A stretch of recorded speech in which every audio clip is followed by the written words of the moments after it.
Seja muito bem-vindo a mais um Arraidcast, um podcast feito por artistas para artistas, onde discutimos sobre a arte, o universo e tudo mais.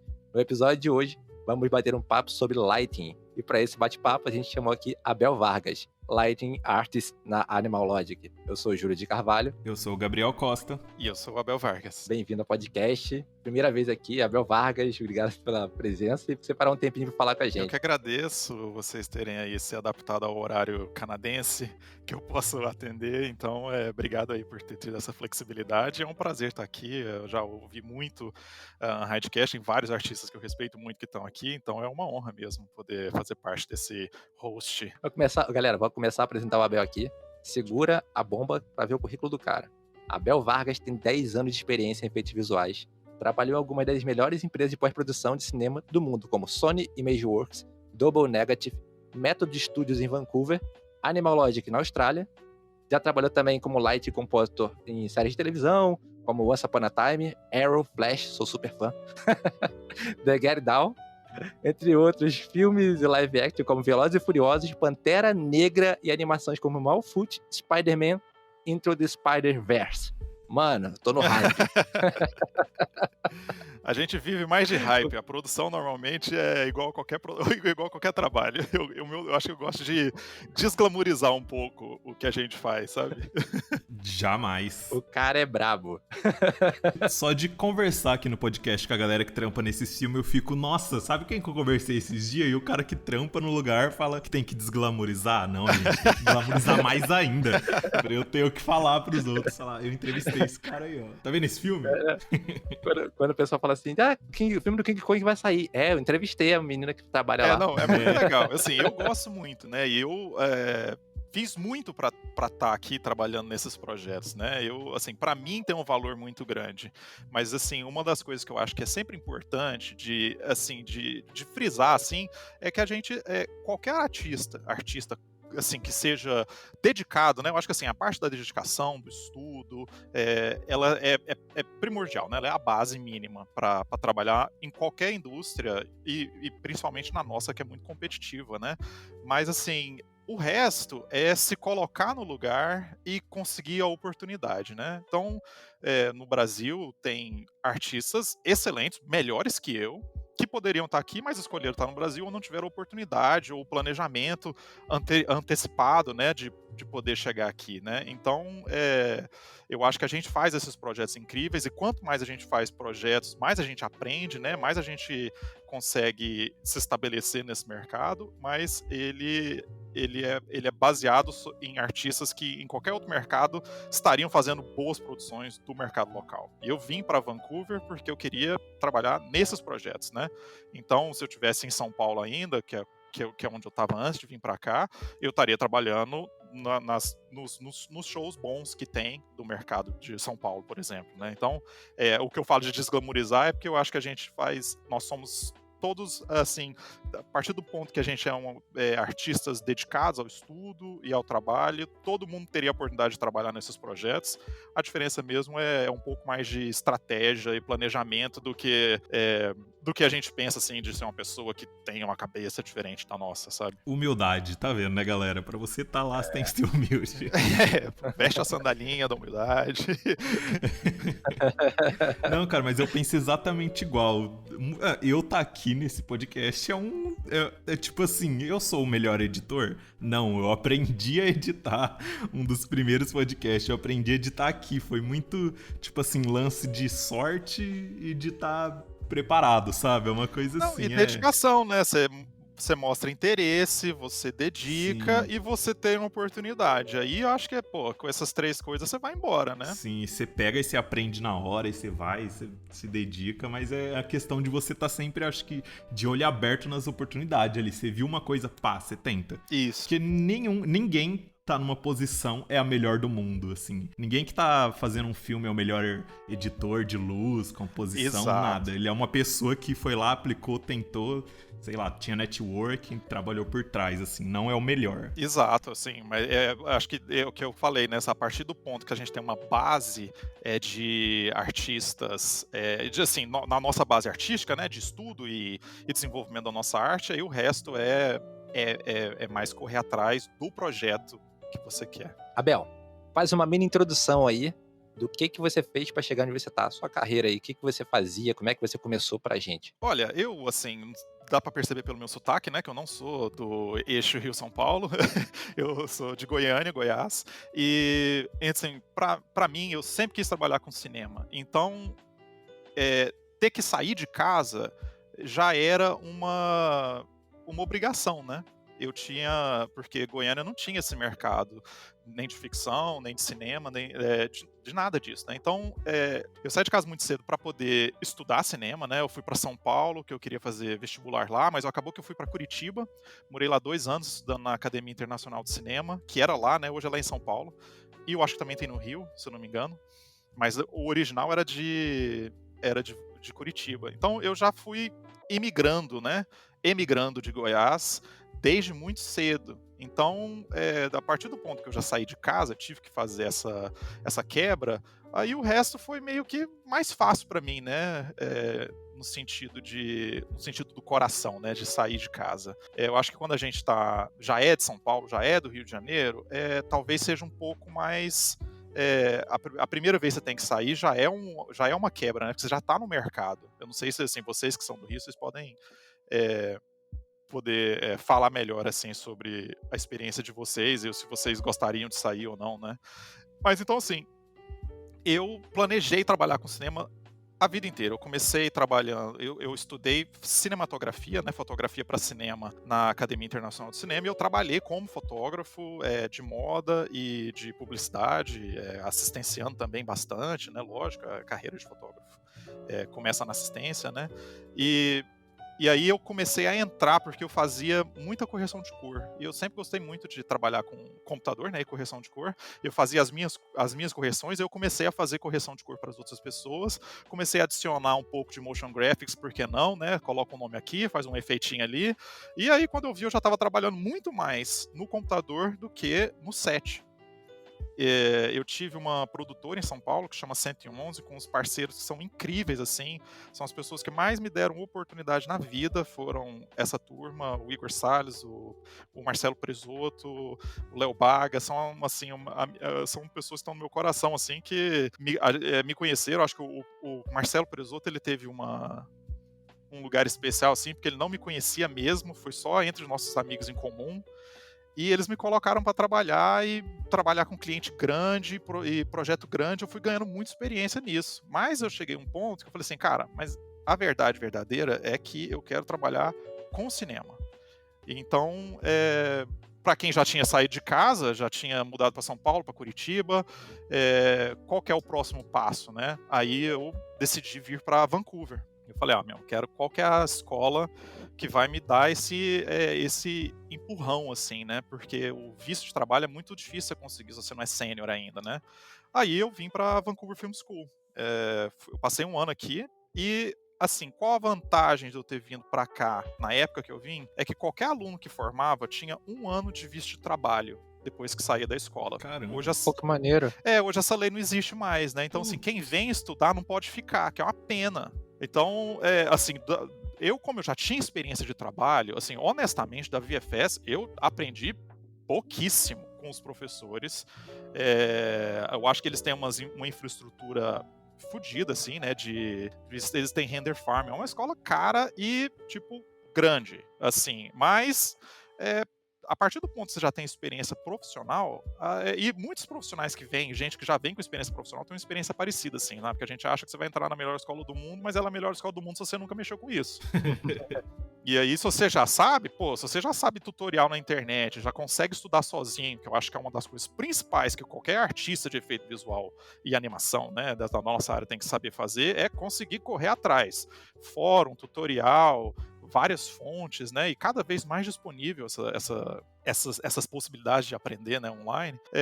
Então, mas depois que eu saí, eu consegui um contrato de rotoscopia na Zoic Studios, que foi a primeira empresa que me deu uma oportunidade, e eu fui indicado por um amigo que eu fiz porque ele tinha estudado na VFS, a gente conheceu na rua, de bar, assim, sabe?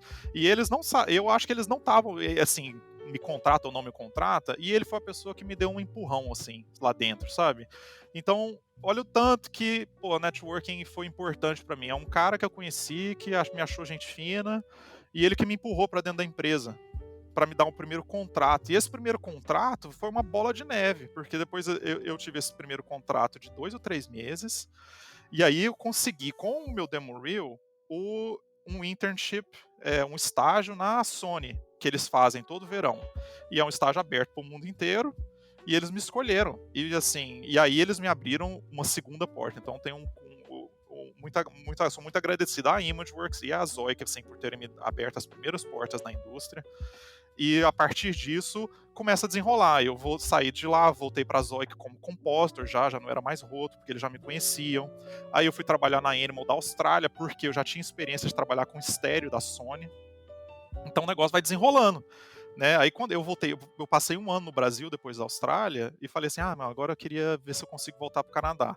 Aí eu escrevi para a Zoic que eles estavam contratando, e também com o apoio de amigos lá dentro, também reconfirmando que eu era bom para fazer o trabalho e tudo.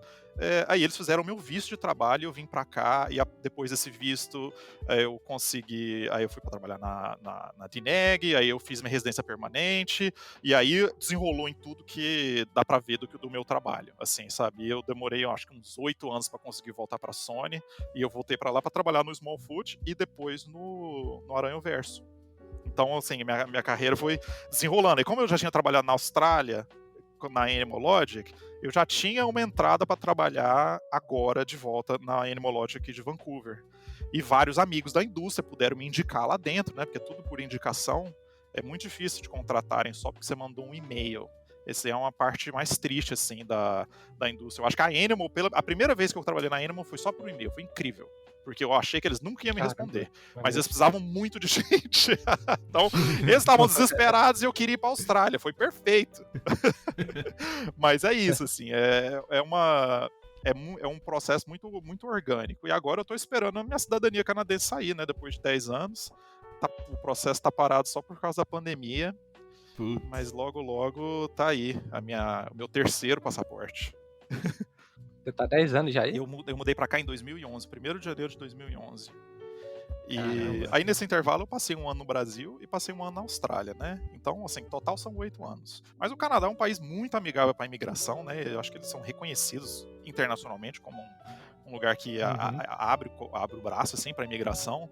Então, é uma possibilidade boa, assim, de vida, de trabalho, e eu gosto muito daqui. Cara, esse negócio que você falou de indicação, de ter um lado triste, isso é aquele negócio. Eu entendo e concordo, mas é triste ao mesmo tempo também. Porque deve ser igual, sei lá, vamos colocar em qualquer trabalho comum, um pedreiro que você chama qualquer, você vai na lista telefônica, ele pode vir aparecer uma vez e daqui um mês ele volta. Eu acho que em qualquer área existe isso. Então, sei lá, se é um cara que manda o currículo, eles não querem correr risco do cara não ser um bom profissional com a linha de produção que existe dentro de um estúdio. Então, quando alguém indica que é de confiança, fala, beleza, então, se você confia nessa pessoa, então a gente vai confiar e rola. Acho que tem bastante disso. Com certeza. Eu acho que, assim, se você pensa numa empresa grande, assim, vamos dizer, sabe, dessas empresas mais famosas, a ELM, a Weta, essas empresas que recebem, cara, aplicação do mundo inteiro, porque eles são famosos fora do mundo de efeito visual, né? São empresas que são reconhecidas pelo grande público. A ELM qualquer pessoa vai conhecer uma ELM da vida que gosta um pouco de cinema, vai. Então, eles recebem, cara, currículo do planeta inteiro, o tempo inteiro. Então, como é que eles conseguem separar, né? Então, acaba que quanto maior a empresa, mais eles dependem de indicação. Porque a indicação já ajuda, né, a tirar daquela pilha gigante de currículos, os que já são, assim, que já têm, experiência, e 2, pessoas que trabalharam com você e gostaram de trabalhar com você. Porque isso é importante, a gente faz projetos, são 9 meses, todo mundo sentado junto. Então, uma das coisas que eles querem saber é que você sabe fazer, e outro que você é uma pessoa, assim, boa no sentido mais, assim, neutro da palavra, né? Que você não dá problema pro estúdio, não traz uma vibração negativa, pesada para a produção. e que você, assim, né, toma banho, porque isso muitas vezes acontece. Caramba! Cara, tipo, todo estúdio que você entra, assim, aqui, bom, aqui de Vancouver, pelo menos, todos que eu entrei, até na Austrália também. Uma das coisas que eles falam, Tem alguém que fede. não passa perfume demais e lembra de tomar banho e lavar roupa. Nossa, gente. Porque... Os artistas estão nesse nível aí. Cara, sim, porque, assim, tem muita gente...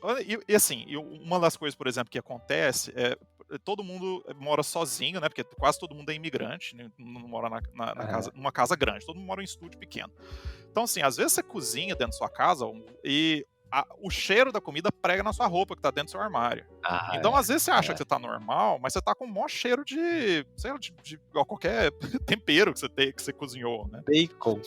Bacon, exato. Então, eu acho que assim, e como a gente senta todo mundo próximo o dia inteiro, é muito importante. Volta e meia rola um e-mail assim, falando assim, galera, vamos lembrar aí de tomar banho, passar um desodorante. Nossa, gente. Que constrangedor, parece The Office o negócio. Cara, mas assim, mas olha, vou colocar em uma proporção aqui. Quando eu entrei na Sony, a segunda vez, né, quando eu fui fazer no Aranha Verso, o intake, assim, de entrada, né, que você vai entrar no artista, só entra na segunda-feira, né, porque aí entra no programa de treinamento deles. A segunda-feira tem isso, terça-feira tem isso, tá lá, durante uma semana. O meu intake foi o intake que passou de 1.000 pessoas dentro de um andar da Sony. A Sony é gigante. Caramba. Então, assim, cara, tem 1.000 pessoas. Tudo pode acontecer. Sempre tem alguém que não tomou banho direito de manhã. Sempre vai ter alguém que coloca um peixe no micro-ondas. Agora você faz isso vezes 1.000 pessoas, né? Então, se num lugar com 10 tem isso... Exato. Então, assim, na Animal, a Animal tem 3 andares. Lógico que agora a gente tá no work from home, né? Mas a Animal, ela tem, 3 andares. É artista pra caramba, é muita gente. Então, tudo pode acontecer. Então, quando você entra na empresa, eles falam, lembra disso, lembra disso, lembra disso. Não pode falar disso. Se você entrou assim, por exemplo, quando eu entrei na Animal agora, a primeira coisa que eles me falam é o que eu posso comunicar do que eu tô fazendo. Eles me autorizaram desde lá atrás a falar, você pode falar que você trabalha na Animal Logic, você pode falar que sua posição, né, é Senior Lighter Comp, e você pode falar que você está trabalhando no Super Pets, que é esse filme que eu estou trabalhando agora. Porque tem projeto que a gente não pode nem falar qual projeto que é. Então, o primeiro dia na empresa é papelada. Assina NDA, né, que você não pode comunicar com ninguém, papapá, e tem um monte de coisa, de segurança, senha.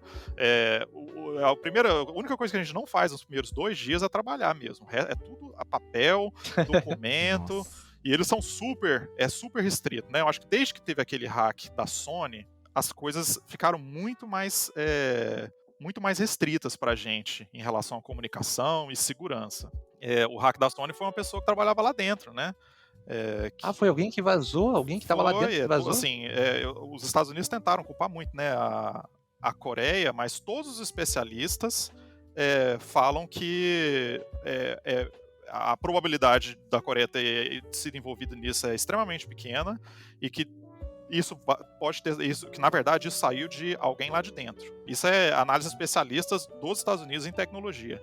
Então, eles negam esse discurso que foi a Coreia do Norte que fez o hack. Em Londres, teve um estagiário da DNEG que ele vazou um monte de material que ele pegou no pendrive. Cara, eles processaram a vida dele. Esse menino tá devendo tudo. Caramba. Sabe? E fora que nunca mais vai trabalhar na indústria, né? Você gostava de trabalhar com alguma coisa aí. Assim, qualquer coisa com segurança. Como é que você contrata uma pessoa que vazou tudo de segurança de uma outra empresa? O cara vazou, tipo assim, mano, roteiro, imagem, fez uma festa lá e deram um processo tão grande nele. Então, normalmente, assim, qual é o ponto falho de segurança da empresa? É sempre o ser humano. Porque, assim, os sistemas são muito fortes, em geral.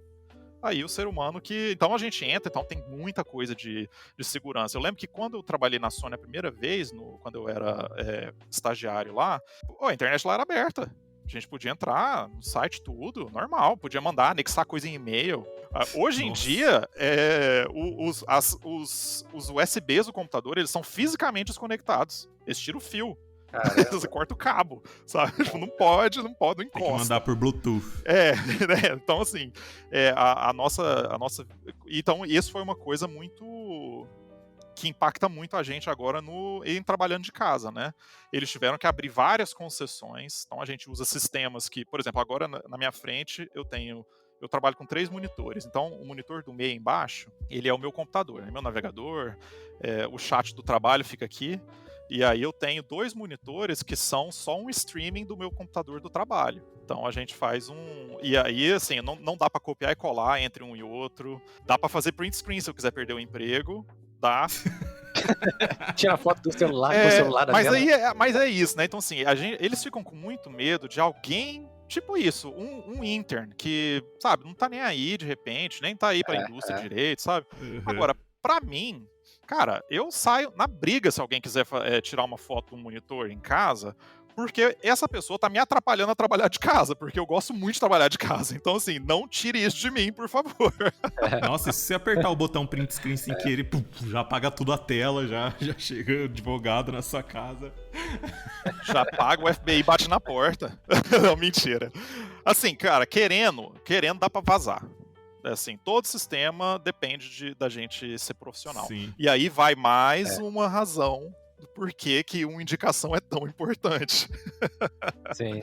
Então, a gente sempre tem essa coisa, assim, para entrar na indústria, assim, sem contato, o que eu fiz foi me colocar no lugar que tinha. Hoje em dia, eu já não teria feito VFS ou essas escolas de efeito visual, porque eu já tinha experiência. Eu teria arrumado um outro jeito de conseguir um visto, né? Hoje em dia tem outras vias, né, de conseguir um visto de trabalho. Não, maneiro. Primeira coisa de tudo, a gente tá aqui batendo um papo geral. Explica pra gente o que faz um lighting artist. Boa que a gente volta pro assunto central, né?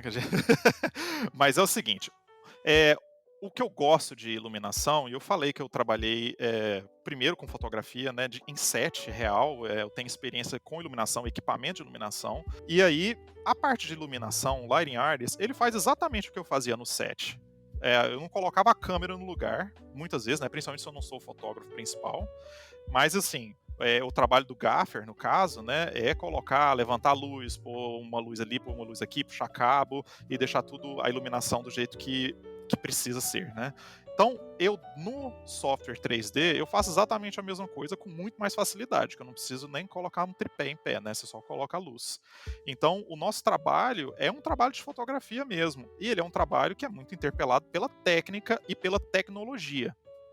Do mesmo jeito que eu tenho que ter um olhar de fotógrafo mesmo, ter assim, um olho muito sensível, treinado mais, né, para cor e storytelling com relação à imagem, eu tenho que também entender muito bem do software e da tecnologia de render que eu estou trabalhando. Então é um mix muito bom assim entre técnica e arte. Bom, então assim, dentro da minha parte artística, eu fico, principalmente quando a gente tem muita liberdade mais artística, assim, trabalhando em longa de animação mesmo, porque às vezes a gente faz uma sequência inteira sozinho. Então, a gente tem a possibilidade de ver a arte do diretor de arte, traduzir ela de uma forma que não é uma pintura, né, que funciona em 3D, que funciona em 360, né, para vários shots. Então, e ao mesmo tempo eu tenho também que entender quais são as minhas limitações, né, qual que é o tempo de render, qual que é o tipo de luz que eu posso usar que vai ter o resultado mais agradável no sentido visual, mas também possível no sentido técnico. A gente tem um limite, né, do quanto tempo um shot pode ser rendido, né? Então eu tenho que otimizar um shot e deixar ele parecido com a arte do diretor de arte, e ao mesmo tempo, se eu puder melhorar. Então é um balanço muito fino entre a arte e a técnica. Mas a arte sempre tem precedência, né? No meu olhar artístico, eu fico muito. A gente sempre pensa muito em contraste. Porque contraste é o que atrai o olho, né? Então a gente fica guiando o olho da pessoa para onde ela tem que olhar, porque tem muito shot que 15 frames, meio segundo, 2 segundos. Então você não tem tempo de deixar o público ficar olhando para o lugar errado da tela. Então o olho humano, ele é muito sensível a iluminação, a gente sempre olha para o lugar mais claro das imagens, mas a gente sempre olha para o lugar que tem mais detalhe e contraste.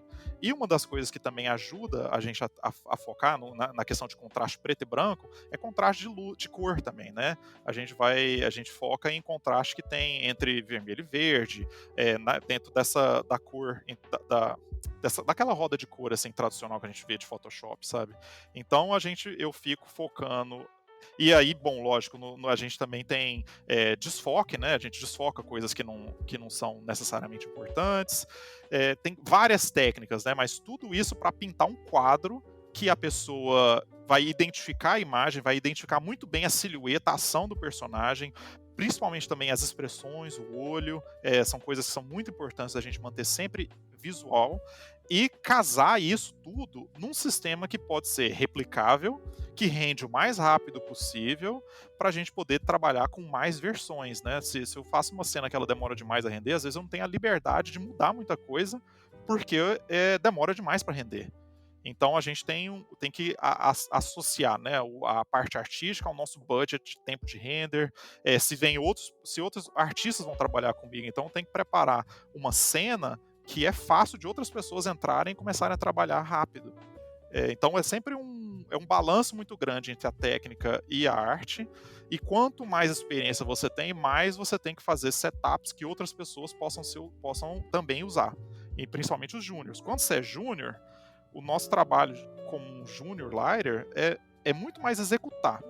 Assim, as luzes já estão prontas, a cena já está feita e os nossos shots são muito simples.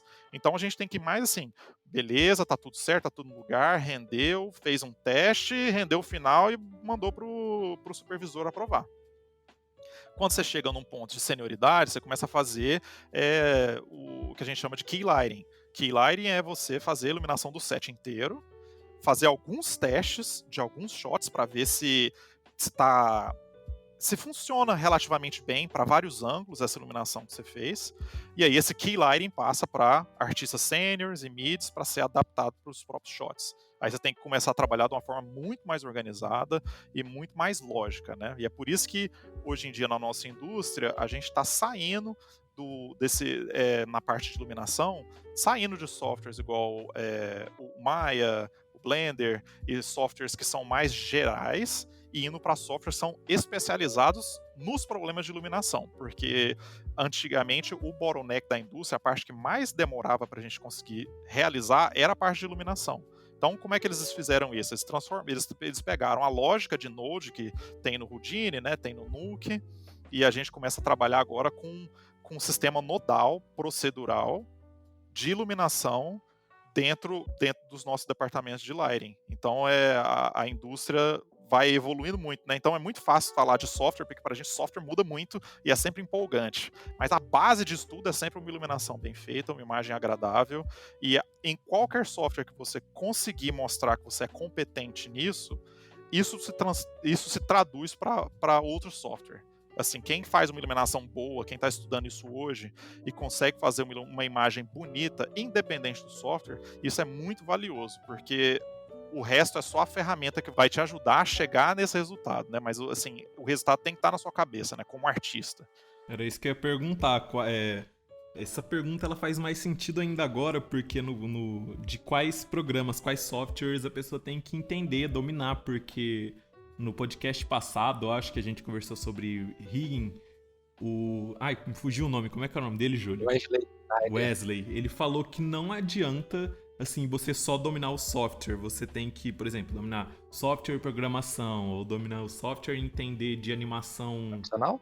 Tradicional, animação tradicional, e entre outros caminhos. Ele respondeu que não tem que dominar só o software. Para lighting, existe isso também, ou a pessoa tem que dominar só o software ali e já consegue trabalhar? Existe programação? Existe algum outro caminho? Como é que funciona? Olha, aí vai depender da onde você tá. Assim, eu sei programação, por exemplo. Eu programo em Python e salva meu dia várias vezes. Vários minutos que eu salvo do meu dia sem precisar fazer umas coisas muito manuais. Uhum. Agora, um artista médio na nossa indústria não precisa saber programação. Porque a programação tem um departamento de development que faz tudo que a gente precisa. Caramba. Se você entra numa empresa igual a Sony, acho que a Sony, sim, tem a melhor pipeline que eu conheço da indústria, assim, para lighting, de longe. Eles que inventaram o Katana, né? Eles investem muito nas tecnologias. Eles têm uns departamentos, assim, eles têm um time interno de desenvolvimento do Arnold. E a Animal também, né? Eles têm o render deles interno, então eles desenvolvem as próprias soluções deles. Então, quando a gente precisa de uma ferramenta, alguém consegue fazer ela pra gente mais rápido e que funcione para todo mundo. Que tem essa questão da ferramenta não ser só um desperdiçado em um artista, né? Você fazer ela de um jeito que mais pessoas podem usar. Então, com relação à programação, eu acho que assim, é bom saber, mas assim, a gente não usa muito. A lógica é sempre boa de ter.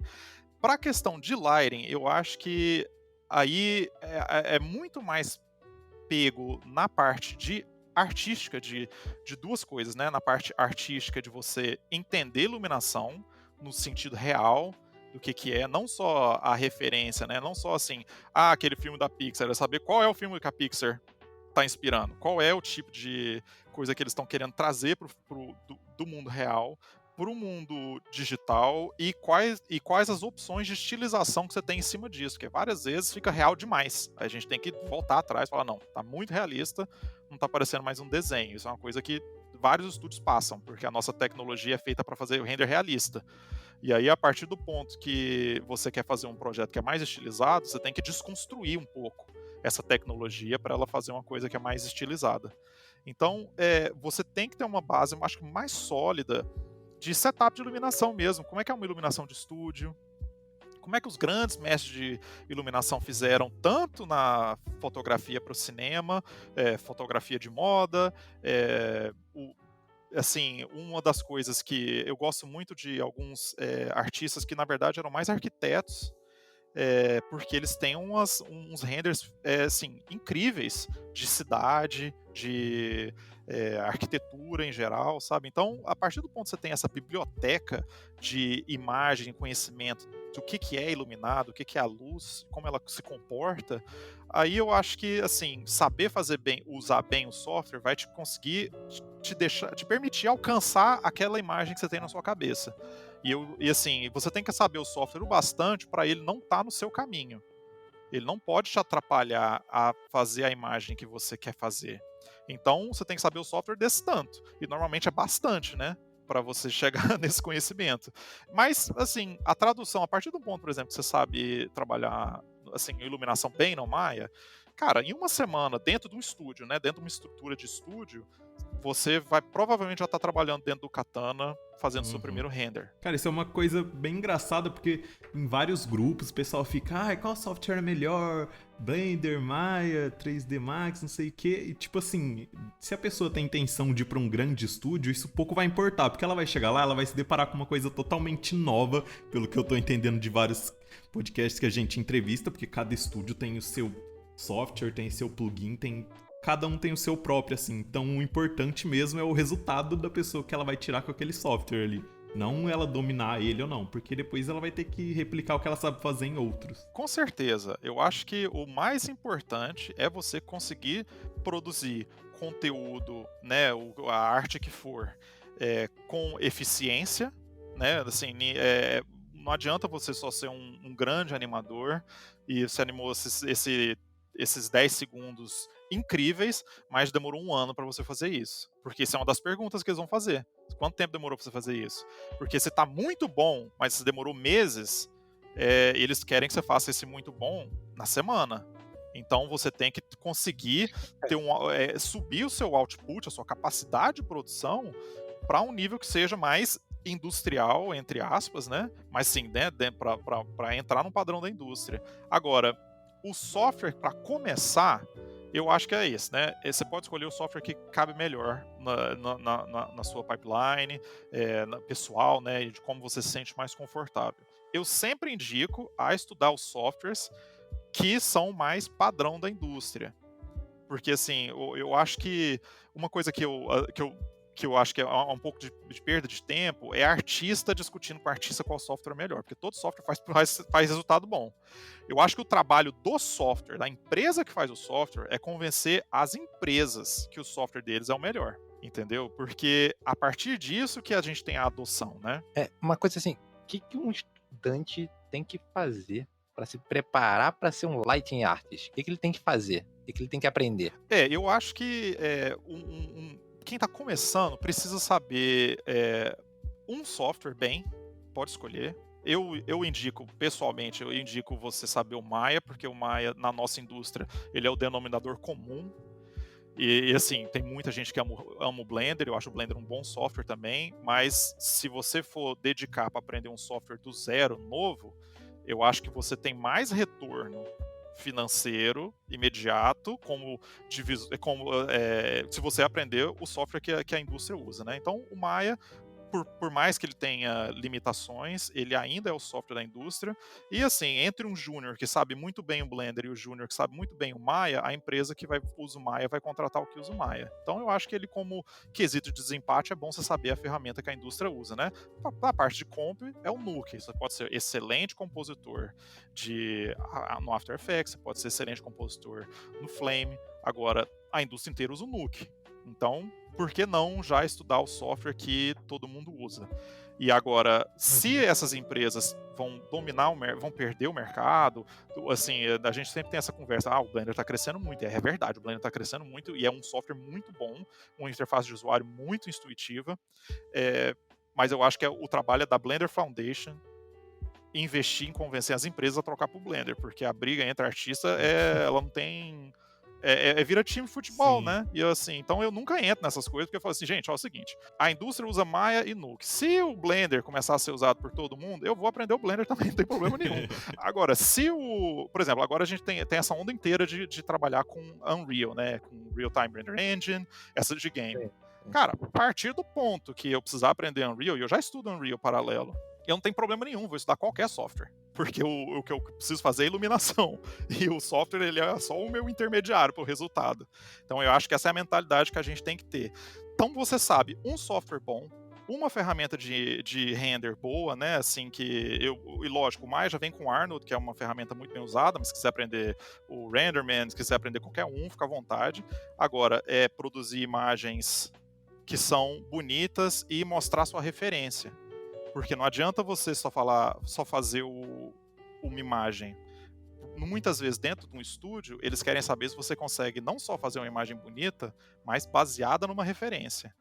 E referência é uma coisa que a gente que trabalha na indústria sempre fala, referência, e eu puxo referência para tudo que eu faço, e quando eu estava começando eu ficava assim, não, imagina, que referência, eu sei das coisas, entendeu? Mas quanto mais a gente trabalha, menos a gente tem resistência à referência, a referência vira uma ajuda. Todo mundo que é profissional quer uma referência. E muitas vezes eu acho que os estudantes têm um pouco de resistência a assumir uma referência, porque parece que te limita um pouco, né, a referência, mas na verdade a referência ela te dá uma base muito boa para você trabalhar. Então eu acho que é bom quando a gente tem uma iluminação e você fala assim, olha, eu fiz esse cenário aqui e eu não sei modelar por nada, eu consigo fazer um cubo e uma esfera, eu não sou modeler, nunca quis aprender modeling, eu sempre achei muito canseira, eu arrependo, eu gostaria de saber mais hoje em dia, mas agora já tá tarde, porque eu não tenho tempo agora mais para aprender a fazer modeling, mas assim, não precisa saber modeling, acho que você tem que saber fazer shading bem, fazer texturas ok e fazer setups de iluminação bons. E aí, quando você tem a sua imagem boa, você vira e fala assim, olha, eu tinha esse cenário, né? Você pega esse cenário de onde você quiser, da internet, compra, tem aqueles 3D, Kit Bash 3D, né? Que já te dá os assets prontos, os prédios tudo pronto, para você só botar na cena.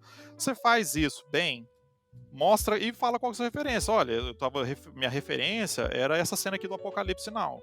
A minha referência era essa referência aqui do Poderoso Chefão. Pode pegar qualquer referência pop, do Star Wars. Porque quando você começa a bater referência, você começa a entender por que essas imagens funcionam e por que a sua não funcionou. Então é um processo, né, de entender isso.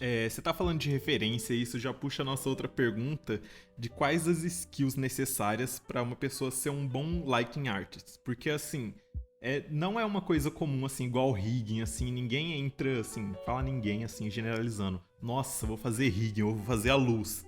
Todo mundo pensa assim, em esculpir, em modelar, em pintar, assim, nessas coisas comuns. Mas como uma pessoa que tem interesse nessa área pode, assim, recolher referência, como é que ela pode começar a estudar isso? que ela precisa saber para dar o primeiro passo? Olha, eu acho que assim, bom, com certeza o primeiro passo para quem está muito no começo é entrar no software da escolha do momento e começar a fazer render, independente do que for, sabe? Porque a gente tem que estudar não só como que a ferramenta de render funciona e conseguir produzir. Eu acho uma coisa excelente você falar assim, nossa, eu acho essa imagem linda, e e refazer essa cena só com esfera e cubo e ver se você consegue chegar no mesmo resultado. Sabe, você pega uma cena de qualquer filme lindo aí que você tiver na sua cabeça, Star Wars ou Senhor dos Anéis, né, Gabriel? Eu não assisti nunca, galera. E eu acho que... Aí você pega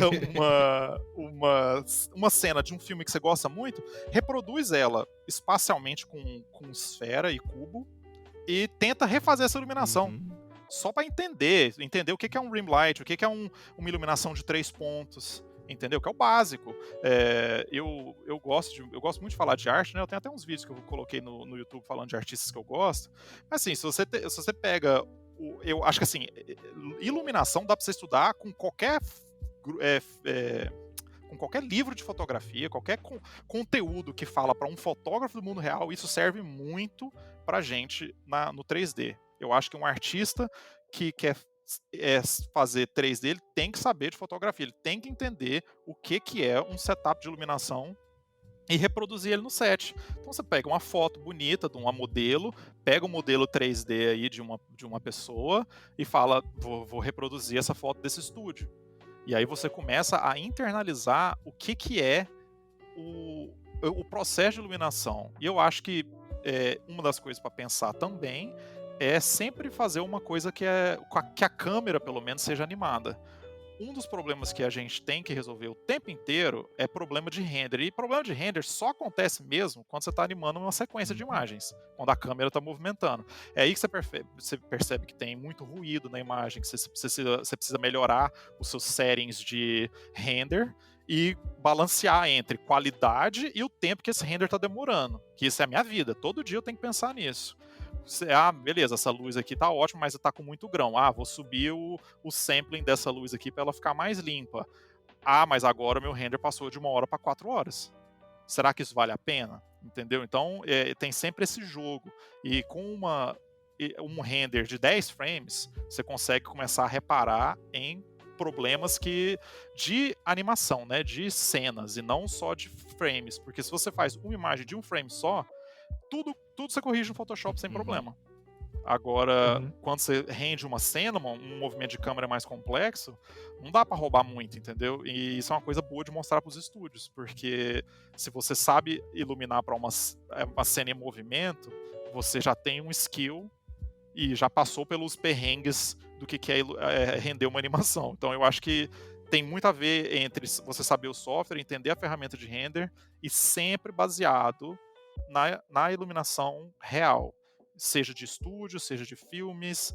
Eu acho que é muito importante você conseguir reproduzir iluminações, porque nos nossos projetos eu sempre tenho que reproduzir uma imagem. O diretor de arte sempre vai me dar uma imagem que eu tenho que quebrar ela e falar assim, não, beleza, qual que é a luz principal, qual que é a luz de recorte, onde que está a luz de preenchimento, e eu conseguir ver uma imagem e quebrar essa imagem nos elementos dela e conseguir refazer ela em 3D. Então essa capacidade é uma coisa que você ganha treinando, né? Não tem jeito de conseguir fazer isso só olhando para as imagens. Só na teoria, tem que fazer na prática. Exato. No dia a dia de trabalho dentro da empresa, como é que é a sua rotina na pipeline, assim? Como é que é o workflow? O artista, o que ele te passa e o que você tem que passar para frente? Então, essa é uma pergunta boa, porque boa parte dos nossos dias é de reunião. Então, assim, a primeira coisa que eu tenho no dia é um meeting com o meu time, e aí a gente passa pelos targets do dia. Então, é o que me faz chegar na hora no trabalho, não perder esse meeting. Porque eu sou da turma que gosta de ficar acordado até tarde, então, se não fosse essa responsabilidade logo na primeira hora do dia, eu acho que eu ia ter mais dificuldade de chegar na hora. Mas, assim, então a gente sempre tem o target do dia, como que tá os seus shots, a gente tem que ver o render de ontem, para ver se o render saiu, se ele tá preso na farm ainda, pedir para a produção prioridade se o shot é para hoje. Então a gente tem a primeira coisa do dia é bastante burocrático no sentido de saber o que você tem que fazer e se você tem as coisas que você precisa para trabalhar. Se estiver faltando de algum outro departamento, você tem que comunicar logo cedo para eles fazerem um pedido. Às vezes assim, não, o pessoal do Surfacing, né, que está fazendo o shading da cena, não mandou o update ainda para esse objeto que eu preciso. Aí a produção vai atrás deles para saber o que está acontecendo. Então a produção sempre tem que estar em dia com quais são as suas prioridades e o que você está fazendo. E eles reajustam a nossa prioridade. Às vezes um shot que eu estava fazendo, ele foi colocado em pausa pela produção porque eles vão reeditar essa sequência. Isso acabou de acontecer comigo. Então, para de trabalhar nesse shot, não coloca mais nenhuma hora de trabalho nisso, e agora a sua prioridade é essa. Então a gente está sempre em contato com a produção para saber quais são as nossas prioridades. Então, nossa conversa com a produção o dia inteiro, assim, para saber se a gente tem o que a gente precisa saber e se a gente está trabalhando na coisa que a gente precisava trabalhar. E se a gente vai ter uma versão para mostrar para o supervisor hoje, porque amanhã eles querem mostrar para o diretor, por exemplo. Então tem uma... a gente sempre tem que estar de olho no calendário, não só o nosso individual, mas o da produção. Então todo dia tem dailies 2 vezes, né, para eu mostrar update uma versão nova do meu shot para o supervisor. Então a gente trabalha meio que isso. Pro próximo deles eu quero mostrar esse update. Será que vai dar tempo? Aí fala, beleza, dá tempo porque esse aqui eu não preciso render de novo, eu consigo resolver isso no Nuke. Aí beleza, eu resolvo isso no Nuke, faço uma versão nova e coloco na lista para o supervisor me dar nota desse shot nessa versão nova. Então, basicamente, aí por exemplo, agora vamos começar a trabalhar uma sequência nova. Aí o Keylighter vai fazer uma reunião com todo mundo para mostrar como é que está o script, mostrar quais eram os desafios e quais foram as soluções para a gente entender e começar a trabalhar nos nossos shots de uma sequência nova, entendendo da onde vem e para onde a gente tem que ir. Então, é muito dinâmico, né? Assim, na verdade, e é reunião o dia inteiro. E, assim, nem é só porque a gente está trabalhando de casa, mas eu olho no meu calendário, eu tenho reunião o dia inteiro. O tempo inteiro eu tenho que estar ouvindo alguém conversar, enquanto eu estou trabalhando de lado, sabe? Então, a gente tem muita reunião para ter certeza que está tudo indo no caminho certo. Eu posso tirar dúvida com o meu lead, né, com o supervisor, posso fazer perguntas, então é bastante dinâmico. A hora que eu tenho para realmente ser iluminador, ela é só quando eu estou começando o shot. Depois que eu montei a base do shot e está mais ou menos ok, aí é só resolver problema. Aí a gente resolve problema até finalizar o shot. Então, assim, a gente, mesmo sendo, né, trabalhando full time com isso, e acho que de qualquer profissão é isso, né? A gente mesmo, assim, a arte da coisa, a gente tem alguns momentos do dia que eu posso olhar e falar assim, porra, vou botar uma luz aqui no fundo, vai ficar bom esse recorte, vai puxar a atenção aqui pro personagem, vai ficar legal. Aí eu posso fazer um teste disso, de um frame só, e dar uma opção pro meu supervisor. Mas normalmente a gente tá assim, qual que é a referência que o diretor de arte deu, olha uma do lado da outra, beleza, tá próximo. Não, aquele prédio lá no fundo tem que estar um pouco mais com mais atmosfera, porque aqui na pintura ele tem mais atmosfera do que no seu render. Aí beleza, aí eu vou lá e começo a fazer, bater referência e tentar melhorar enquanto eu posso, né, dentro da expectativa que o shot tem para si. Então, a gente tem uma liberdade, mas a nossa liberdade criativa, ela vem muito em como resolver esse problema. Normalmente, eles não querem saber como você resolveu, desde que você tenha resolvido. Como sempre. Então, esse é o nosso dia a dia, assim. Ele tem bastante tempo livre, assim, também, né? A gente não fica trabalhando desesperado, assim, né? O ritmo... que era tipo, senta e não para até terminar. Alguns dias são assim, né? Principalmente quando o deadline tá chegando. Mas no meu dia a dia, assim, eu trabalho o tempo inteiro, mas é num ritmo tranquilo, assim. Eu não consigo trabalhar sob estresse o tempo inteiro, sabe? Eu consigo, assim, beleza, a gente tem que entregar isso aqui essa semana, a gente dá uma corrida, foca e meio que se desgasta um pouco para conseguir entregar o trabalho. Mas, assim, esse não é um ritmo que eu acho que é saudável de trabalhar, e muitas empresas têm a expectativa que você produza muito, mas não de um jeito que te faça produzir loucamente. Uma dúvida que surgiu, você está trabalhando de remoto e você estava falando sobre segurança antes. A gente conversou aqui com as outras pessoas de filme e eles falaram que como freelancer é bem difícil a pessoa trabalhar, ela tem que estar no Canadá, pra causa do shot, né, geralmente tem que estar na empresa. Tem como trabalhar como freelancer sendo lighting artist? Tem como trabalhar. Eu, recentemente, quando é que foi isso? Acho que agosto passado, agosto e setembro passado, eu fiz um freelance para a China. Caramba. De iluminação, e eu tava fazendo mais um papel, assim, de fazer setup de iluminação, isso dentro do Maya, para eles, e dar algumas notas, né, do resultado dos artistas. Então eu fiz um trabalho um pouco assim de consultoria, barra fazer setup para um projeto deles. Então, assim, dá para fazer. Qual é a limitação real de trabalhar nesse projeto que eu tô, por exemplo? Você tá aí no Brasil e fala assim, Abel, eu quero trabalhar com você no seu time. Como é que faz? O problema não é a questão de trabalhar remoto. Eu, hoje, poderia pegar, com esse mesmo computador que eu tô, se fosse um laptop, eu poderia ir para qualquer país, ligar e trabalhar dentro da Animal. Não tem a limitação por onde você tá. Qual é a limitação que a Animal tem, que todas as empresas, basicamente do Canadá e da Austrália, da Inglaterra, todas as empresas têm? Nós trabalhamos com muito incentivo fiscal dos governos desses países. Então, para você ter um incentivo fiscal, a empresa tem que a empresa tem que contratar residentes. Por quê? Eles estão dando incentivo fiscal para gerar emprego. Então, o governo não quer dar um incentivo fiscal para a empresa contratar todo mundo de um país mais barato e não ter... Só indiano. Sabe? E assim, e com certeza, imagina, o Brasil tá 5 para 1 dólar. É perfeito. Os artistas no Brasil são excelentes. 52 hoje. Então, o cara ganhou $1.000, ele ganhou R$500. Pronto. Acabou. Então, assim. Você ganha $1.000, eu aposento. Aposenta. Investe a metade e aposenta com o resto. Mas é isso, assim, o Brasil tem artistas excelentes que poderiam estar comigo no meu time, ou melhor que eu, mas eles não são residentes do Canadá. Então, a questão da residência é importante. Toda vez que eu começo um projeto, e às vezes até durante o projeto, mais para frente, eu tenho que mandar para eles comprovantes de residência. Por quê? Porque isso eles juntam e mandam para o governo, falando, olha, beleza, todo mundo trabalha aqui, todo mundo mora no Canadá, pode me dar um incentivo fiscal. Então, o que limita hoje não é a tecnologia e nem é a disponibilidade das empresas de trabalhar com um artista remoto. É muito ainda o incentivo fiscal. O incentivo fiscal que fecha a fronteira para artistas de fora. Agora, existem empresas, existem trabalhos que eles eventualmente abrem, porque realmente não tem mão de obra local, ou porque eles não têm tempo. Então, eles falam assim, não, beleza, para esse artista aqui a gente vai pagar full mesmo, sem incentivo fiscal para ele, e porque a gente precisa entregar o projeto. Isso está abrindo possibilidades para freelancers poderem estabelecer relações com as empresas fora do Brasil, se o seu objetivo é esse, né? Então, imagina, você faz um freelance para uma empresa menor aqui do Canadá, porque as empresas grandes normalmente elas vão conseguir a mão de obra que elas precisam.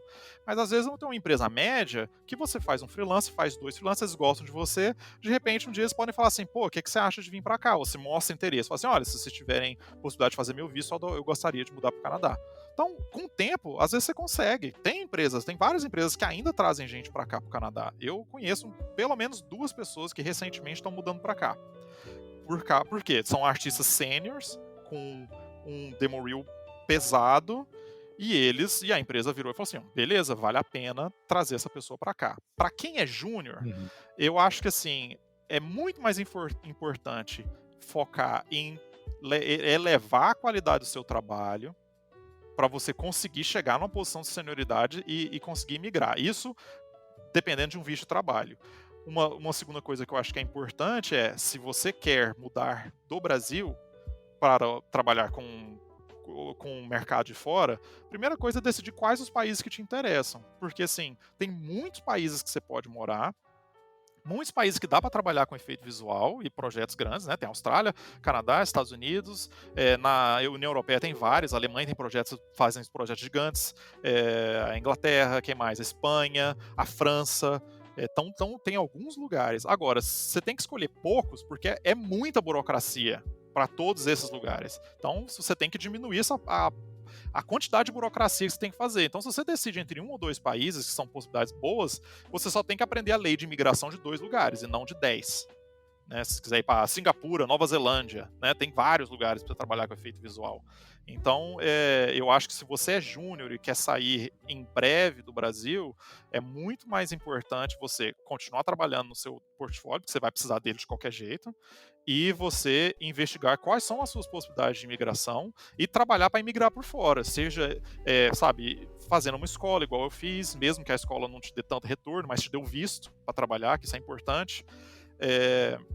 Ou você vai, sei lá, aqui no Canadá é muito comum agora de virem casais. Aí um casal entra num college para estudar e para um curso de 2 anos, e aí o outro consegue um visto aberto de trabalho para trabalhar em qualquer empresa, que é um visto excelente, é o melhor visto de vir trabalhar. Então, às vezes, assim, se você não é um artista muito sênior, que não tem, que tem assim, esse portfólio nível padrão Hollywood, é muito bom você trabalhar para chegar nesse tipo de portfólio, e paralelamente pensar em como você vai fazer essa imigração. Porque para as empresas não é fácil fazer esse processo. No Canadá, antigamente, quando eu vim aqui com o visto da ZOIC, o processo demorou 2 semanas. Nossa. Hoje são 2 meses de processo. É um processo muito mais caro, porque o governo quer realmente que eles provem que eles tentaram achar mão de obra local, fizeram post no LinkedIn, fizeram post no site, fizeram post no jornal, e aí nenhum deles eles conseguiram a mão de obra. Aí sim o Canadá abre a exceção para você trazer alguém de fora. Caramba. Então Eles anunciam no jornal? Assim, jornal online, né? Não precisa ser um impresso, não. Mas você tem que mostrar. Pô, mas é maneiro. Você tem que mostrar que você tentou e não conseguiu contratar alguém daqui. Por quê? Isso evita, lógico, né? Garante o emprego de quem mora aqui, mas isso também evita que as empresas não contratem uma pessoa daqui só porque alguém está vindo do Brasil cobrando muito menos. Ah, é verdade.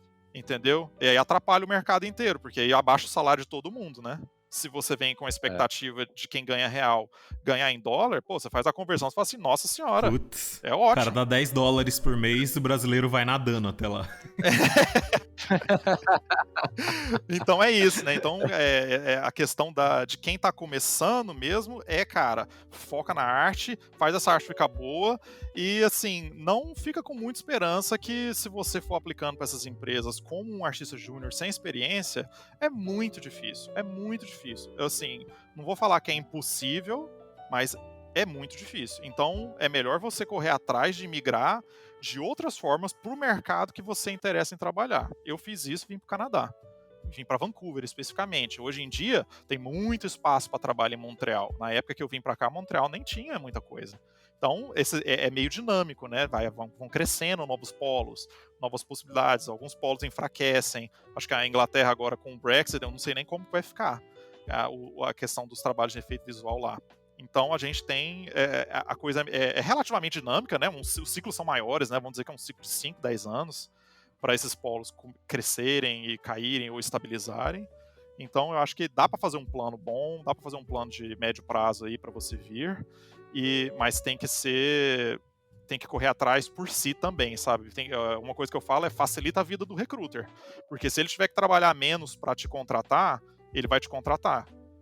Agora, se ele entre um que tem que fazer muita coisa e eu sei que já tá pronto, eles nunca vão optar por trabalhar mais. Atenção a empresas de podcast gringa, e o Júlio tá prontinho aqui pra ir, hein? Tá vendo? Exato, já edita, já faz tudo, já tá... já traz convidado de gabarito. Tem experiência. O Gabriel modela e eu e o Luiz. Tem simpatia, tem fã. Tem fã. Tem fã, Gabriel tem fã agora. Ai, que você é fã Deus. do Gabriel, beijo pra você. Eu vou entrar pra esse fã-clube, vou sair daqui e vou ir atrás. Ai, ó, tá vendo? Obrigado, gente. Significa muito.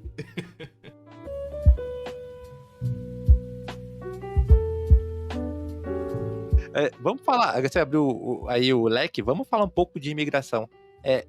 Como é que as empresas entram em contato com o artista? O que eles pedem? Eles pedem um arte teste? Pedem alguma coisa para provar? Como é que eles fazem isso? Não, eu nunca me pediram teste. Assim, eles sempre vão pedir... Primeiro que, assim, raramente eles vão entrar em contato comigo direto. Eu que entro em contato com eles primeiro. Mesmo com experiência, mesmo com 10 anos, é muito difícil eu receber um convite assim. E aí, Abel, o que você tá fazendo? Normalmente, quem me escreve isso é porque eu já trabalhei com eles. Mas, assim, a Disney não tá me escrevendo assim, opa, e aí, cara? Vi seu LinkedIn. Muito difícil. Mas assim, normalmente a gente manda para o site deles, ou senão você conhece o recruiter já no LinkedIn. E o LinkedIn é uma ferramenta muito boa, assim às vezes não é para te contratar, mas é para saber se você segue as empresas que você gosta. Às vezes eles colocam, né? Eles postam, estão procurando modeler, estão procurando lighter, estão procurando animador. E às vezes são esses avisos que você precisa para aplicar na hora certa, né? Quando bem na hora que eles precisam. Eu consegui isso com a Animal Logic, eu já seguia eles lá em 2013. Aí eles postaram que eles estavam precisando de alguém que era tipo Junior Compositor com experiência em rotopaint estéreo. Aí lógico, sou eu. Aí eu escrevi para eles e eles me marcaram uma entrevista. Beleza. Aí eles pedem o seu demo reel, do que, né, eles querem ver o seu trabalho. Primeiro é isso. A primeira barreira é essa. Eles querem ver o seu trabalho. Algumas empresas pedem também que você faça um documento, um PDF, descrevendo o que você fez em cada shot. Por que isso? Porque às vezes a gente faz um trabalho de grupo e aí sai uma cena fenomenal, mas você só fez aquela coisinha lá no fundo. Você só resolveu um problema de render. Então, eles querem entender que o que você fez de verdade dentro de cada shot e para poder saber que você realmente é capacitado para fazer isso. Sabendo do demo reel, aí o recruiter vai passar isso para dentro. Normalmente ele passa isso para a produção do show que eles estão trabalhando, e dentro da produção do show, normalmente o lead e o supervisor que vão ver os demo reels e vão ver quem é que eles querem chamar para uma entrevista. Então, é um processo, né? Porque a primeira coisa que você tem que fazer é passar pelo recruiter. Normalmente, a não ser que você esteja numa empresa que é muito especializada, tipo a Sony, a Animal, algumas assim, né? A LM, essas gigantes, elas têm recruiters para a área. Então, tem um recruiter que é só de animador. Então, o cara é especializado em recrutar animador. Então, ele consegue ver um demo reel de um animador e pode não estar o render mais bonito, mas ele entende a força que esse animador tem. Muitas empresas, o recrutador, ele é um recrutador para a empresa inteira. E você precisa impressionar essa pessoa. Então, você pode ter feito um projeto, 100% você, mas que não ficou tão fenomenal visualmente, e às vezes eles não vão passar você para frente só porque você não conseguiu impressionar o recruiter, que ele é uma pessoa, ele é tipo o público. Entendeu? Então, por isso que a gente tem que fazer um showreel que é mais bonito. Eu indico para os animadores, faz uma iluminação, faz um render bonito, porque, querendo ou não, se tiver bonito, passa mais fácil. É lógico que um supervisor de animação, um lead de animação, ele não precisa que você faça o render de jeito nenhum. Porque eles conseguem ver do Playblast do Maya se você sabe fazer animação ou não. Agora, você tem que chegar neles. Então é muito mais fácil o seu demo reel tá bonito. Tendo dito isso, aí você passa para uma fase de entrevista. Aí a entrevista normalmente é muito simples, assim, e assim, cara, entrevista é um trem chato de fazer. Então, toda vez que a gente tá dentro da empresa, tem que participar de uma entrevista, e eu já fiz esses processos, a gente quer muito que essa pessoa seja a pessoa certa. Porque aí você já preenche essa vaga e volta pro seu trabalho, porque a produção tá correndo. Então, quando você chega na entrevista, cara, você já tá bem, sabe? Já tá acima de muita coisa, já passaram o seu demo reel, já gostaram, entendeu? Eles só querem confirmar que você sabe do que você tá falando, porque isso comprova que você realmente fez o seu demo reel. Não é louco. E que você é uma pessoa, exato, você é uma pessoa agradável, que consegue conversar, consegue descrever e o que você faz. E tudo bem ficar nervoso, não tem problema. Todo mundo compreende que entrevista, às vezes, é um processo meio que a gente se sente pressionado, né? Mas, assim, então, as pessoas são muito, muito boas, assim, sabe? Ninguém tá, sabe, querendo ferir ou qualquer outra pessoa, sabe? Nós somos, assim, quem entrevista somos nós, entendeu? Então, são pessoas que querem que você seja a pessoa certa. Então, a gente é muito aberto para isso. E aí, cara, passou da entrevista, aí é a hora que o recruiter volta para falar com você, para falar de contrato e pagamento. Aí é a hora que você negocia seu salário. Dentro desse processo aí, se você tá fora do Brasil, você faz isso tudo, e aí eles vêm para te fazer uma oferta de trabalho e de visto, né? Aí eles vão te oferecer fazer o seu visto de trabalho. Então, todo mundo passa pelo mesmo processo. Aí, no final, dependendo do país, complica, entendeu? Eu conheço um artista excelente que eu sigo ele no Instagram. Eu acho que ele é do Irã. E assim, vários estúdios querem contratar ele, só que ele não pode, porque tem aquele ato lá que não pode fazer negócio com países do eixo do mal, aquelas coisas que os Estados Unidos inventam. Isso aí fere o ser humano, né? Assim, o indivíduo lá que não tem nada a ver com isso, é um excelente artista, não consegue a oportunidade. Então, isso acontece também, né? O Brasil, por enquanto, fora a pandemia, não tá proibido de viajar. Aqui no Canadá, tá por agora, tá mais difícil de vir do Brasil, porque eles estão bloqueando os voos, assim, mas não é contra o brasileiro e o Brasil em si. É só porque o Brasil é um dos focos da pandemia e eles estão se protegendo. Mas, então você chega aqui no Canadá, você tem que passar 2 semanas isolado, e o governo vai na sua casa que você falou que você vai. Primeiro você tem que isolar 3 dias agora, né, dentro de um hotel, que você tem que pagar do próprio bolso, para garantir que você não tem o vírus, e depois você tem que terminar a sua quarentena, que são 2 semanas só, dentro de casa, e a polícia vai na sua casa ver se você tá lá em horários aleatórios. 5 horas da manhã, a polícia Caraca. lá. E se você não tiver em casa, aí apertou. Aí é problema. Então, assim, então todo mundo respeita muito, porque aqui no Canadá, quando eles falam que eles vão na sua casa, eles vão mesmo.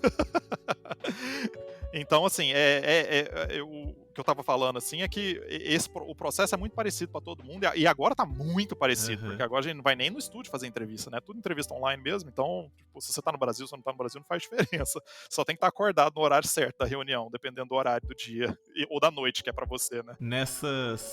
Nessas entrevistas, as perguntas elas são muito focadas assim na parte técnica, na parte de trabalho, ou é tipo como se fosse um RH daqui, ela vai perguntar: se você fosse um animal, que animal você seria? Não, cara, eu nunca me perguntaram nada desses clichês de RH que a gente ouve falar. Porque assim, quem vai me entrevistar ou é o supervisor ou o lead.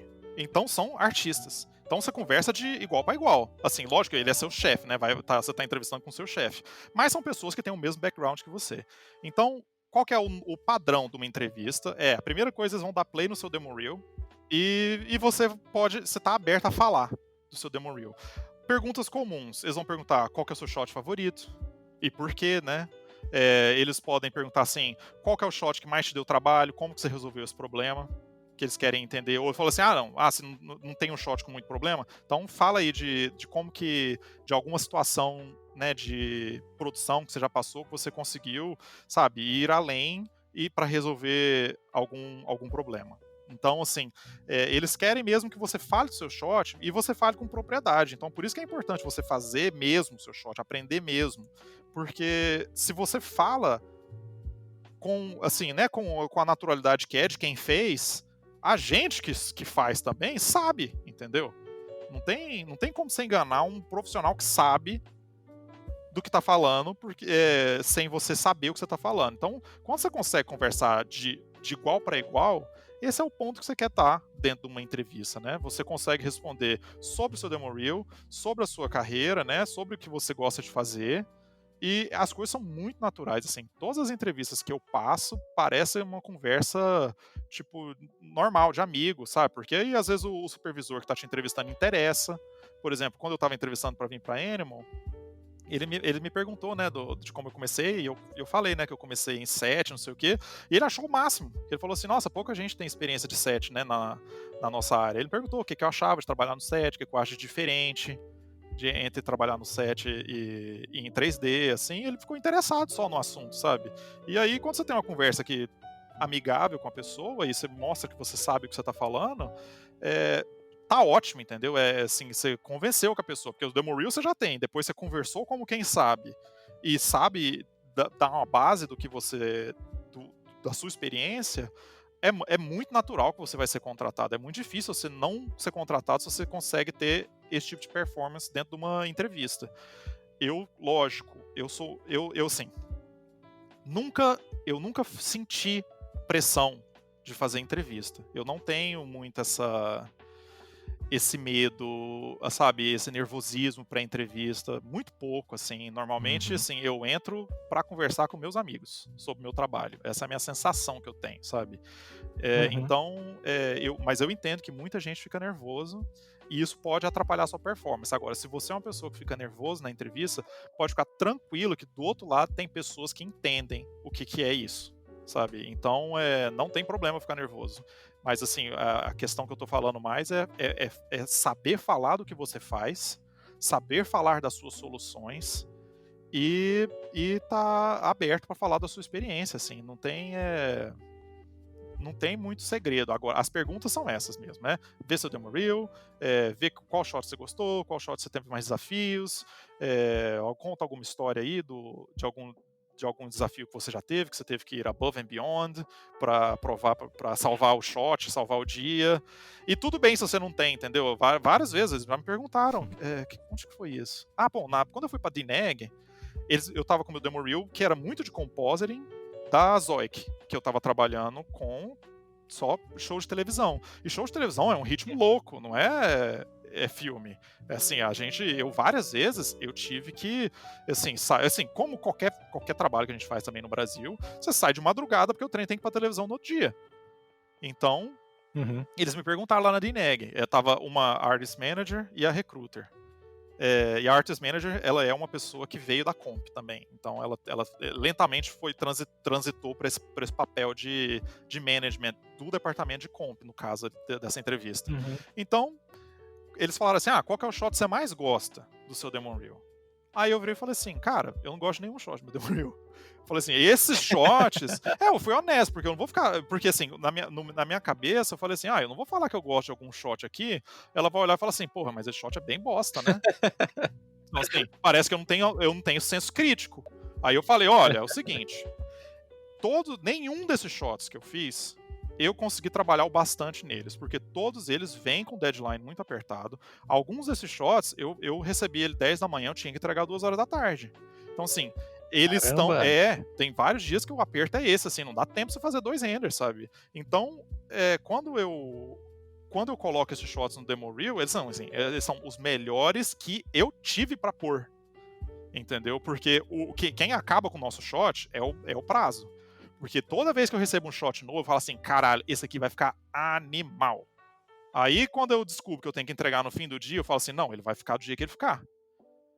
Entendeu? Então, eu fui super sincero. Eu falei, olha, eu não gosto necessariamente de nenhum desses shots. Esses shots é o melhor que eu pude fazer dentro do prazo que eu tive. E, normalmente, o prazo é o mesmo dia ou é outro dia.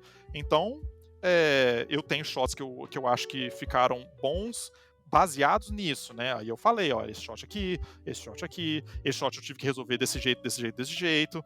E aí, eu falando da pressão do prazo, mas também as minhas soluções como artista para esses problemas, isso convence eles de que, assim, realmente eu sei do que eu tô falando.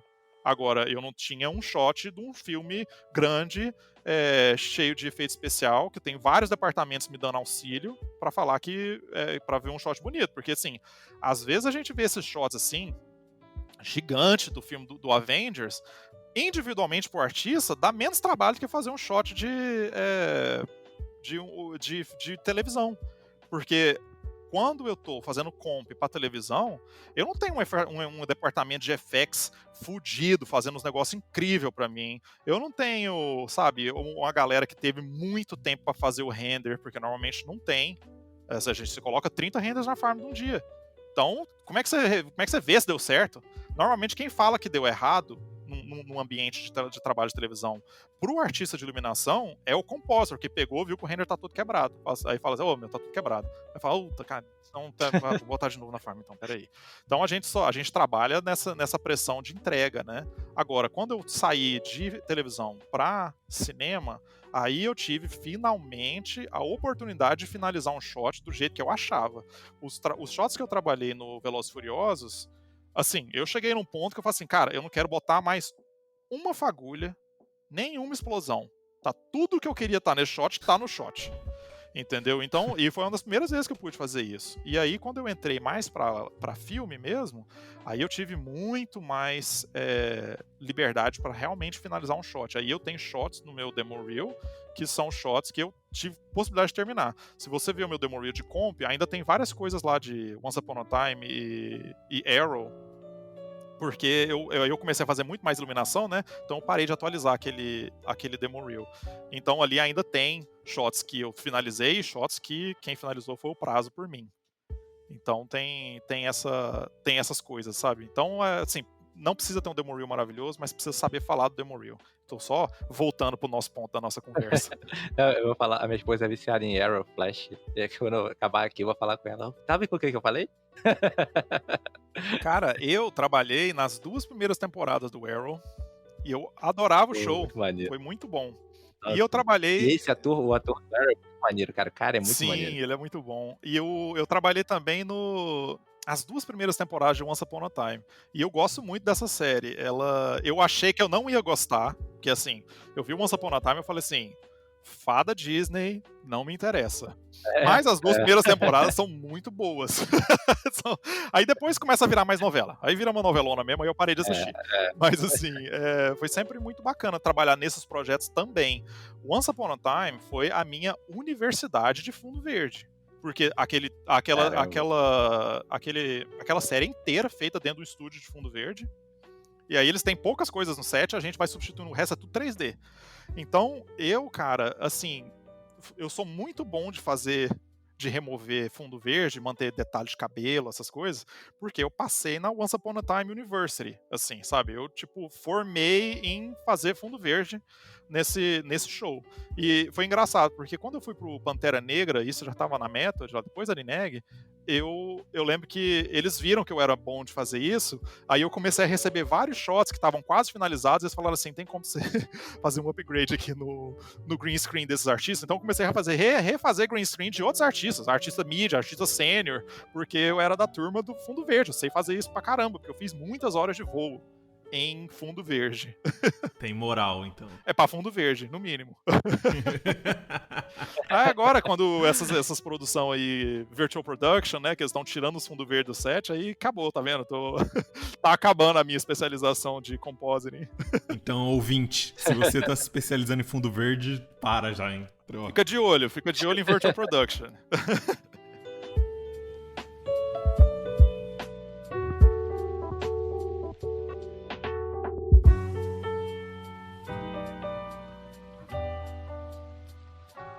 Bom, a gente tá chegando aqui no fim do nosso podcast com a Abel. E a gente vai mandar a mesma pergunta que a gente manda pra todo mundo, que é o Unhide Indica. Abel, eu vou te pedir agora pra indicar qualquer coisa. Pode ser um filme, uma série, um livro. Não precisa ser relacionado à arte, a estudo. Pode ser qualquer coisa. O que você indica pros ouvintes? Boa pergunta. Pra quem gosta de tecnologia, eu indico vocês darem uma olhada no que a NVIDIA está fazendo hoje com a tecnologia que chama Omniverse. Eles estão revolucionando como a gente vai trabalhar com nossos assets em 3D ou em qualquer produção, até em game, com essa tecnologia de USD, render em tempo real. Eles estão fazendo uma coisa incrível, é de graça e está em estado beta, e é uma coisa que eu mais estou empolgado tecnologicamente. Não, estou falando certo? Tecnologicamente? Que palavra é essa que eu tô querendo falar? Acho que tá. Tecnologicamente, tecnologicamente. Pô, não sei falar. Não é fenotipicamente. Mas você pode usar a desculpa que você é gringo. Ah, esqueci como é que fala em português. Não, é porque em inglês é diferente. É assim, não, só que eu não sei falar. Então, assim, Omniverse, pra quem quer ser nerd mesmo, é só pra nerd, ultra nerd. Se você é meio nerd, você pode esperar um pouquinho. Agora, um filme que eu gosto de indicar pra fotografia é um filme de um diretor de Hong Kong, chama Wong Kar-wai. O filme chama In the Mood for Love. É um filme que é uma das fotografias mais bonitas do cinema mundial e é uma inspiração para qualquer pessoa. Eu assisti esse filme a primeira vez em 2004 na escola de cinema e ele ainda é uma das fotografias que eu mais gosto. Então podemos explorar aí um pouco a fotografia dos filmes da Ásia, da China, que eles têm grandes mestres e pouco reconhecidos. E o fotógrafo de In the Mood for Love é um cara incrível. Então vale a pena para quem quer ver um filme legal esse final de semana. E agora a gente vai para nossa última pergunta. Quero ver a resposta, hein? Qual o sentido da vida, do universo e tudo mais? Cara, o sentido da vida, eu acho que é suporte, é comunidade e é todo mundo poder se levantar. Eu acho que a gente, mais que sempre, a gente precisa ter comunidades fortes e ter um pouco de compaixão com o sofrimento alheio, e a gente tem que se levantar e não se derrubar. Empatia, né? Exato. Eu acho que esse é o sentido da vida, a gente ter comunidades construtivas, e é uma coisa que eu gosto de fazer, e é uma coisa que é a minha proposta, né, de tanto falar nesse podcast, fazer os vídeos que eu faço no YouTube, e-book. Eu quero que as pessoas assim que forem entrar para essa comunidade de efeito visual, de animação, se sintam bem-vindas, se sintam com suporte para começar a carreira delas, e se elas trabalharem e dedicarem bem assim aos estudos, quanto mais a pessoa se dedica, mais dá vontade de ajudar. E eu acho que não tem nada mais gratificante que poder ver as pessoas crescerem, em geral, assim, né? Do mesmo jeito que a gente gosta de ver uma criança crescer, ver profissionais crescerem também dá muita satisfação. Então eu acho que o sentido nosso é poder ter comunidades fortes e que dão suporte. Boa resposta, parabéns. Entrou pro top 3 respostas do Hidecast. Foi de supetão, Sim. hein? Eu nem tava pronto. Top 3? Tem top 3? Calma aí, eu tô sabendo. Na top 3 da minha cabeça. Fontes, vozes da minha cabeça. Me fala os outros dois que eu vou perseguir e derrubar. Eu acabei de falar isso, agora o meu negócio é ser primeiro. Eu vou chamar você pro próximo podcast. Ele vai escutar todos e anotar. Como é que eu posso destruir essa pessoa? Foi esse, então? Você acha que foi esse? A gente tá aqui falando com o Abel, a gente ficava aqui falando o dia todo, mas o podcast tem um limite de tempo. Abel, muito obrigado por aceitar participar e fazer esse podcast. Foi bem maneiro, cara. Foi bem maneiro. Cara, muito obrigado vocês. Foi super divertido e faço mais. Vamos fazer podcast com mais gente para virar roda de conversa. E tem muita gente bacana dessa indústria e é um prazer fazer parte dela e contribuir com isso. Galera, espero que vocês tenham gostado. A gente vai trazer o Abel aqui quando estrear os filmes que ele tá trabalhando. Então fica ligado. A gente vai terminar aqui. Vejo vocês no próximo Hidecast. Tchau, tchau. Falou!